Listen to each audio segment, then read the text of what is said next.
proposerais justement que l'on entende maintenant ceux qui ont pris soin de se déplacer, d'écouter ce que vous avez demandé de relater. Maintenant, nous aurions besoin du retour.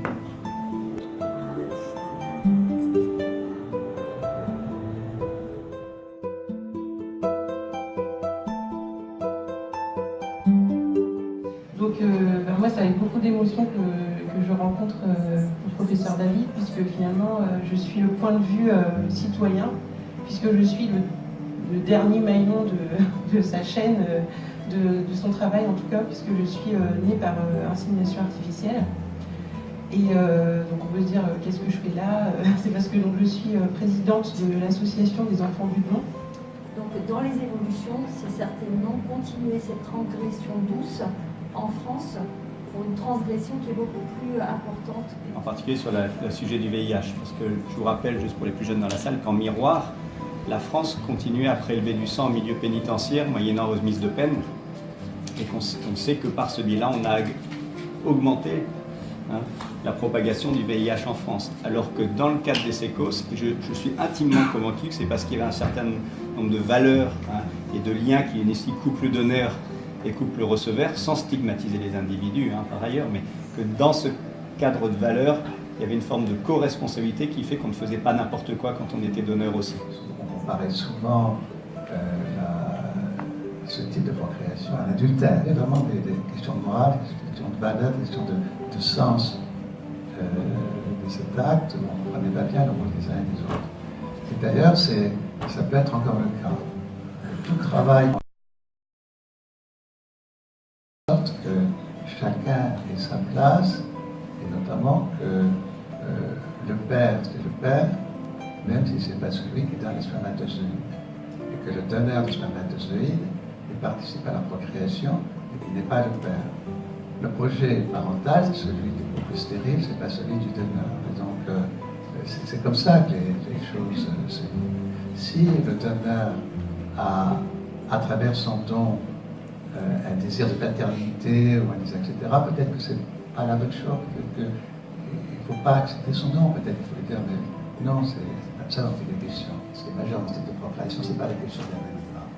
Un élément, on peut en discuter, on peut trouver des solutions pour aider toutes les personnes concernées, etc.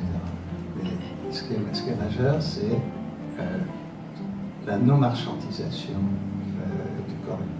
Le premier plan historique, et si on fait un raccourci, on sait qu'aujourd'hui, quand on rentre dans la commercialisation, on revient sur des questions d'esclavagisme moderne. C'est rarement les catégories les plus aisées qui se retrouvent être donneurs dans le cadre, d'ailleurs c'est plus un don, dans le cadre de la rémunération, on le sait. Donc il y a une certaine aussi de boucle vertueuse qui vient du passé, qui dit que quand on est sur la gratuité, on est aussi ancré dans des valeurs autour de cette question du refus d'une forme d'esclavagisme moderne. Que le fait qu'on soit justement dans la non-commercialisation faisait qu'on était dans la confiance, en particulier ce donneur pouvait nous dire voilà quelle était son histoire, ses facteurs de risque, il n'avait pas d'autre intérêt que l'intérêt d'autrui. À partir du moment où l'argent vient s'en mêler, on voit très bien qu'on pourrait masquer certaines données essentielles à la sécurité d'autrui au motif du lien pécuniaire. Donc voilà, donc, pour dire que la gratuité, c'est pas qu'un paradigme philosophique, c'est aussi un élément très concret, voilà, qui mérite qu'on y réfléchisse le jour où on considérait qu'il faudrait le lever dans notre société. Et finalement, offrir le choix à un enfant, ce n'est pas retirer des droits à quelqu'un d'autre. C'est une question à laquelle j'ai souvent répondu, parce que c'est vrai qu'on me disait, mais toi, si tu n'as pas envie de connaître, très bien, mais il y en a d'autres qui ont sûrement envie de le faire, et je conçois complètement. Mais personnellement, je pense qu'en fait, le fait de savoir que je ne pouvais pas le connaître depuis le début, en fait, qu'on m'ait dit de toute façon, mes parents m'ont bien expliqué, ce géniteur, tu ne pourras jamais le connaître, c'est quelqu'un qui a fait cet acte vraiment par altruisme, et tu ne pourras jamais savoir qui c'est, ton frère non plus, ton frère est même le même géniteur. Et ben, je pense qu'en fait, ça m'a beaucoup aidé à me construire, parce qu'il n'y avait pas, j'avais pas de choix à faire, par exemple à 18 ans, en train de me dire, ben, finalement, qu'est-ce que je vais faire finalement, les choix dans la vie, c'est dur à faire, et j'ai l'impression que le fait tout de suite de savoir que j'avais pas le choix, ça m'a aidé en fait à grandir et à vivre sereinement les choses. Et ça a aussi, je pense, beaucoup aidé les parents qui ont pu se construire en tant que parents. Mon père, surtout, hein, c'était surtout pour lui, je pense que c'était compliqué. Et le fait de savoir que, voilà, de toute façon, cette personne resterait anonyme, ben, je pense que ça a créé un contexte familial très propice au fait que je vive bien les choses. Enfin, qu'on vive bien les choses en général. Voilà. Et de ce point de vue-là, moi je trouve que le système belge est intéressant. En Belgique, le don de gamètes est anonyme en général, en règle. Mais on peut exceptionnellement faire du don non anonyme. Quand on parle de pratique sociale, c'est-à-dire que la sectorisation du débat éthique est intéressante parce que ça permet d'avoir... Voilà. Mais à un moment, ça se met en musique. Et on sait très bien du point de vue du législateur qu'il a un peu peur de temps en temps aussi à ce qu'on appelle les effets d'entraînement. Et que de temps en temps, le législateur est prudent dans ses évolutions parce qu'il n'y a pas eu la maturité globale de tout le contexte. Voilà, pour dire que voilà, l'anonymat n'est pas qu'une question aujourd'hui autour du don de gamètes en général dans la société. Il y a plein d'autres domaines qu'on pourrait décliner sur ce. Ces gens qui travaillent sur la symbolique du don, dont je fais un peu partie, disent effectivement, vous avez raison, en parler de l'infertilité, et parler de quelque chose qui serait finalement une pratique assez normative, de parler des différences entre infertilité, impuissance dans la société, fait que quelque part on irait vers quelque chose de plus normal, au sens vraiment normal du terme, au sens du normal et du pathologique. C'est-à-dire que, est-ce que c'est une maladie? Est-ce que c'est un handicap? Est-ce que c'est une variante de la nature? Tous les mots ont un sens dans le champ de l'éthique, mais en tout cas de dire que c'est un fait, d'accord, et que c'est un fait auquel la société répond, et que le don a une valeur vertueuse pour y répondre, fait que tout le monde devrait être plus rassuré, me semble-t-il, aujourd'hui, pour en parler librement. Mais c'est un point de vue personnel. Je pense qu'il y a un deuxième débat plus complexe qui est le secret, non pas sur le mode de procréation, mais sur le donneur. Ça, on en est bien convaincu. Mais sur le fait du mode de procréation, je pense qu'on pourrait aller dans une dynamique positive de la reconnaissance de ce fait comme un fait de société qui progresse et où le progrès médical est venu répondre positivement. Et pour aller dans le sens de ce que vous dites, où les secrets se mélangent, parce que l'homme était stérile, mais c'était une stérilité bien particulière, puisque cet homme était un transsexuel. Et dans les entretiens que j'avais avec ces couples, j'essayais de leur expliquer que dans ce cas-là, il n'y avait pas le choix. Ils devaient absolument dire à leur enfant qu'il avait été conçu par un sperme, mais ils avaient beaucoup de difficultés. Les difficultés venaient de la femme du transsexuel, qui disait, moi je ne peux pas en parler à notre enfant, parce que je ne veux pas que mes parents l'apprennent. Ce secret qu'elle voulait tenir, ce n'était pas par rapport à la conception de sperme, c'est que les femmes disaient, mes parents, ma famille ne savent pas que je vis avec un transsexuel. Et donc si ils sont informés du don de sperme, obligatoirement on va être obligé de révéler le fait que mon mari est un transsexuel, et ça mes parents ne t'aideront jamais. Et donc vous voyez comment les secrets se mélangent. Le fait d'avoir un enfant, par exemple de sperme, a aidé pour que le transsexualisme de l'homme soit révélé à la famille de la femme. Et donc, ils ont progressé là-dessus. Mais comme je le disais tout à l'heure, tout ça c'est très compliqué.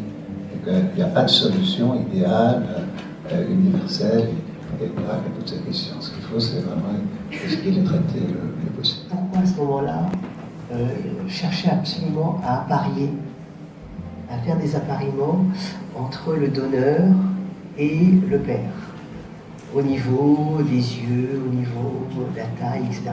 Quand vous discutez de l'appariement, d'accord, enfin, je suppose que même en tant que site, toutes les évolutions sont possibles, en général, il y a un appariement ne serait-ce que sur la couleur de la peau, par exemple. Et qu'on essaie, le problème, c'est pas qu'on apparaît, c'est qu'on essaie d'éviter des discordances majeures entre les parents et les enfants, justement, dans le cadre du lien familial et du vécu environnement, ça ne soit pas fait n'importe quoi. Sur cet argument d'une enquête génétique, que dans une procréation naturelle, la femme et l'homme se parlaient. Et se parlaient de leurs histoires familiales. Je me rappelle, et se parlant de leurs histoires familiales, pour peu qu'on soit sur la vraie confiance d'un couple, on se dit qu'il y a des maladies génétiques dans ma famille avant de procréer.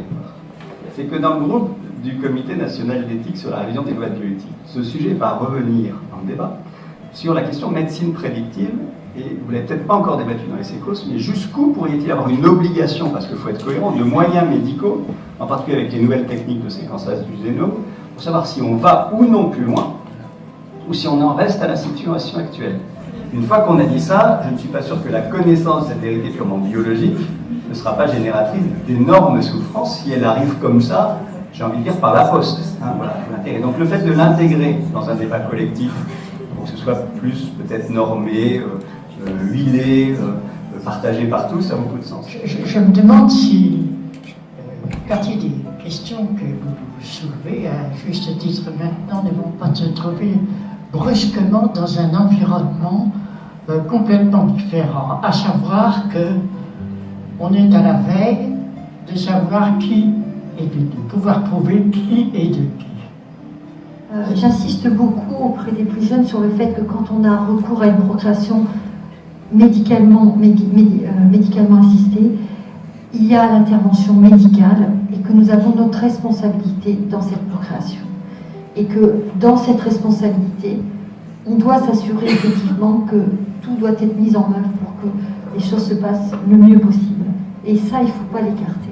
Et déjà, au travers de 10 naissances, si nous naissent 10 enfants porteurs d'une maladie, j'ai dit qu'on ne pourra pas enlever au sein de l'équipe le fait qu'on est responsable de la naissance de ces enfants porteurs d'un handicap qui peut-être aurait pu être évité, surtout à l'heure actuelle. Je pense que l'évolution de la génétique sur le plan des techniques et sur le plan juridique et de l'information nécessaire des apparentés fait qu'on veut éviter, même dans la procréation naturelle, cette répétition. Donc je ne vois pas pourquoi on l'empêcherait ou on l'éviterait pas au maximum dans le cas du don. On a eu aussi au sein des séminaires des séquences l'année dernière toute une session autour de l'appariement et on essaie d'aboutir sur l'idée, il ne faut pas aboutir à de grandes discordances. La naissance d'un enfant qui serait de couleur de peau qui serait complètement différente de celle des parents, bien que certains couples, paradoxalement, on a eu dans les commissions d'éthique à discuter de dossiers de couples qui voulaient éventuellement des nids différents, qu'on leur attribue un donneur de type européen. Pour leurs éléments de proposition, c'était pour que cet enfant s'intègre plus facilement dans la société actuelle que nous, on a pu s'intégrer dans cette société. Donc ça, on peut aussi l'entendre. Si on lève l'anonymat, comment on devait lever l'anonymat des enfants naturels? C'est une vraie question. Je suis atteint d'une maladie génétique, dystrophie facioscapulo-humérale. Alors, en tant que géniteur, père, où à un moment donné, il y a une de mes belles-filles qui a dit « Mais si j'avais su avant, peut-être qu'on n'aurait jamais eu d'enfant. » Alors, ce à quoi je lui ai répondu « Mais est-ce à dire que ma vie ne mérite pas d'être vécue ? Est-ce qu'à un moment donné, quand on agit, quand on sélectionne la couleur de la peau ou quoi que ce soit, on agit franchement sur ce qu'est l'individu en lui-même? Si vous voulez, comme si à un moment donné, il y avait une espèce de pureté de la race qui viendrait comme ça, et qu'on mettrait de côté cette opportunité de donner la vie, donner de manière non pas gratuite, mais sous la forme de don. Voilà tout ce que je voulais dire. Mais l'idée qu'on crée ce qu'on appelle du dysgénisme, pas de l'eugénisme, mais dysgénisme, c'est qu'en AMP, avec don, on procrée 10, 15, 20 enfants. Or, et à mon avis, c'est le seul argument, c'est le seul, non, mais c'est un des arguments importants.